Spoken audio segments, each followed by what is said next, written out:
it's Thursday, so let's talk books. And for today, we're going to have a conversation about ElfQuest Volume 5.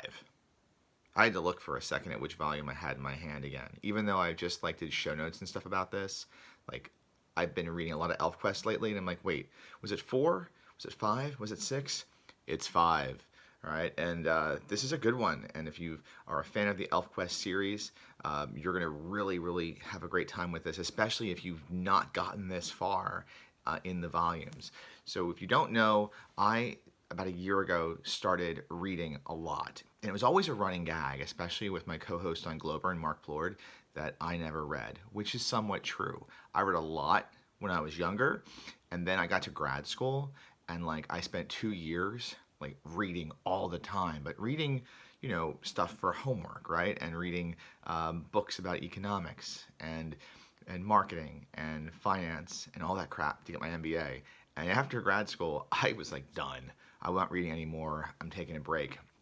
That break became I read one book a year, if that. I would get a book like The Martian, and I'd read it in a weekend.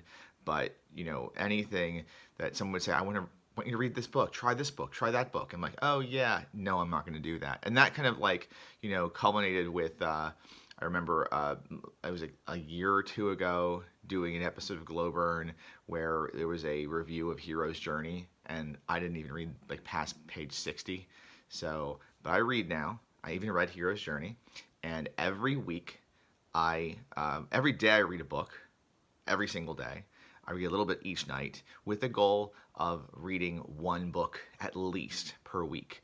And it's pretty easy. If you can go online and see other people who have done this. This is not new. A lot of folks this is how they kind of get back into reading and make it a habit, is that they take a book and they divide the page count of the book by 7, and they set a personal goal. Every day they're going to read that many pages of that book.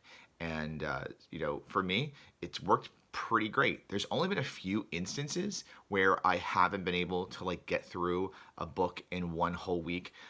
One notable one was the Dying Earth collection. I know it's a collection of short stories, the 2 Kugel stories, and then the Rialto. I had it in one giant volume, so I read that book in a week, and that took me some pretty, there were some pretty crazy nights. Next week's review is going to be about Tallis, because I do consider RPG books a read if I'm doing a full read through. Granted, some books I'm just kind of flipping through pretty quickly. I'm going through the DMG for 5th edition that way right now, but I'm reading Tallis. That's going to take me maybe 8 days. I'm doing about 80 to 100 pages a day though of Tallis. So, but that's a 2-hour read, and that's the closest to homework as when I'm reading RPG books. But with fantasy books and sci-fi and fiction and novels, it's not so bad. And oftentimes when I'm reading comic books, when I was reading through the Scott Pilgrims last year, I was knocking those out in an evening. ElfQuest Volume 5 was not a book I was able to knock out in an evening, nor would I want to. I would not want to finish this book that quickly, this collection of graphic novels and comics. It's huge. I mean, this alone is almost 800 pages of really great fantasy fiction, So, but before I start about, ElfQuest and this is a series by Wendy and Richard Pini. Before I start on this, I just wanted to be a real brief synopsis of my journey with ElfQuest, because I first discovered ElfQuest in middle school, not long after I got into Dungeons and Dragons. And what happened was I was obsessed with D&D and Legend of Zelda, both things, a lot. I loved Link. Link had pointed ears. It was dead set in my head that Link was an elf. So I had all these variations of Link in role-playing games that I either played or wanted to play or would inject as NPCs into my games.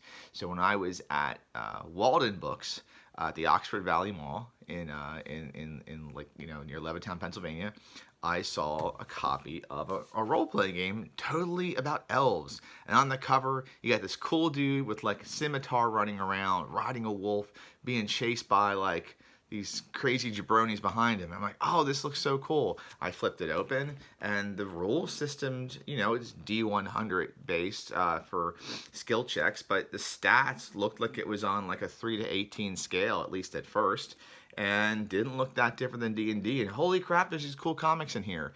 So I bought it with my allowance money. And actually, this in a game called Bug Hunters for Amazing Engine were the only two non-D&D RPGs I played from 92 to 97, essentially until I discovered the Star Wars RPG. And this was our travel game, because my brother and I, since it was just one book, we would take this with us on vacation. And, we were on a train going to Miami once. We had this book and we played in the lounge car on an Amtrak train. We played it, I think we played it on the cruise that we were on, because I was a young kid. My dad took us all on this really cheap cruise that was a really tiny cruise ship, especially with the ones now. If you look up the Commodore Cruise Line's SS Carib, look at that cruise ship compared to like modern cruise ships. But we had ElfQuest, and there was one arcade game on that cruise too. It was Final Fight. And there'd be lines of kids trying to play Final Fight, the one arcade game. This is way before kids had Game Boys and Switches, and they probably had Game Boys, but we didn't have one because my parents wouldn't let me have a Game Boy. I am way off track here. ElfQuest. Let's talk ElfQuest. I played this game in a cabin in the woods. We would go, to Virginia, traveling as kids with my parents. They'd get these cabins at Hungry Mother State Park, and we'd have ElfQuest with us. Because again, one book, some character sheets, and a whole bunch of D100s and some D6s and stuff, and the game worked great. But I didn't know the story beyond what was introduced in the beginning of the book. So the book itself gives like a synopsis of like what happens in the ElfQuest comics, and that's all I had, really. So the world was pretty interesting, I felt. I mean, overall, the whole storyline of the series is, can be broken down to magical, tribal, wolf-riding elves having to deal with the encroachment of humans encroaching on their territory and affecting what they call the way, their way of life. And it was written first in the 70s, and then it was continued both by Wendy and Richard, as well as other artists that did the work as well. And it's just a really, for me, this is like as crucial to my fantasy development as The Lord of the Rings is to a lot of other people, because I had the stories from this, but later in college, this is my very first copy, I picked up Fire and Flight, which is book 1 of the ElfQuest Readers Collection, and I really got into college into reading these. I didn't really have comic books when I was younger. In middle school and high school, my mom and dad wouldn't get me comic books. It wasn't anything against them, too, especially since my mom watches this. Mom, I'm not upset that you didn't get me comic books, and don't let Dad think I was upset that you didn't get me comic books. It just wasn't a thing. Like, we just didn't have my dad didn't read them, at least not that I knew of. I remember one time he showed up with, he got, the comic book of, Superman when he died, and that Superman's Dead comic book thing. But I mean, it wasn't like my dad was sitting there. It wasn't like me where the kids can see me downstairs reading ElfQuest, at 42. That didn't happen. So I didn't get into comic books until I got my own money and was like working and could spend money on comic books. And this is where I started, was with ElfQuest 1. So, and it's not just my favorite comic book series, because it is my favorite comic book series. Like I said, it may be my favorite fantasy fiction series of all time. So, all right. So I've talked about, a little about where things were, and the purpose of this kind of review is about what I read in the prior week. Like I said, next week you're going to get Tallis probably, because I've been reading that all week this week. But this week you get, Volume 5, and I could do a whole series of seven shows to talk about all of the other ElfQuests that are out there and how great they are, because I think that they're all absolutely wonderful. Volume 5 was not it was not penciled by or inked by Wendy Pini. It was the pencils were O.F. Rocco, Steve Blevins, Lorraine Reyes, Craig Taillefer. Inks were Jennifer Morris, O.F. Rocco, Steve Blevins, Terry Beatty, Craig Taillefer, Daniel Shelton, Lorraine Reyes, Andy Orjuela, and Douglas Smith.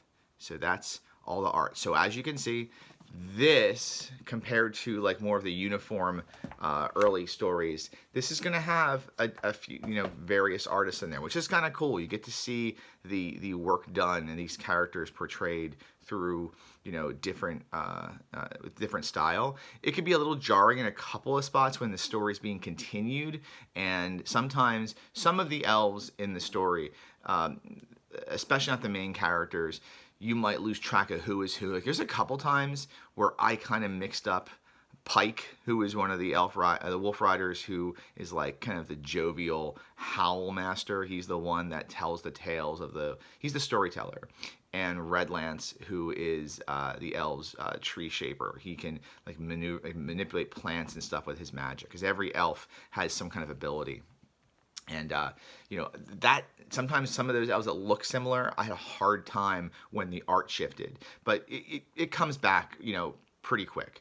So if you're familiar with ElfQuest from either the old readers collections, the actual trade comics, or maybe you started in the beginning with this whole series, you could you can go right now and pick up Volume 1 of ElfQuest and read all of the original tales, and then start here and start your journey there.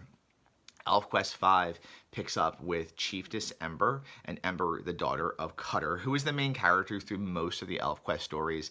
She is leading a branch of the Wolf Riders, both on a journey to preserve the way, the Wolf Rider way of life, as well as something called the Wild Hunt. There are these twisted and manipulated creatures that have appeared in the series, and one of the children of the tribe can sense them, and they have to hunt these creatures because they're evil, they're dark, they're twisted, they're warped. They have to hunt them down. It's monster slaying. It's ElfQuest Monster Slayer, essentially what it is.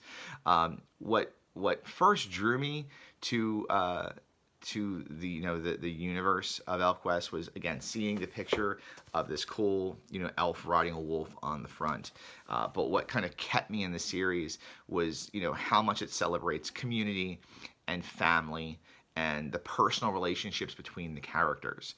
And I really like those, and it's deep. It's not just those relationships aren't taken for granted throughout the entire ElfQuest series.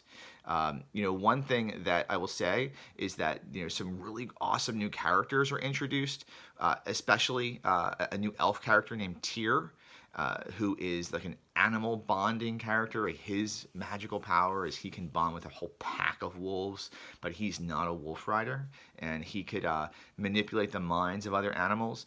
And it's important because in the stories, the antagonists in ElfQuest, who are humans, often rotate and change through because time is advancing for reasons I'm not going to spoil here.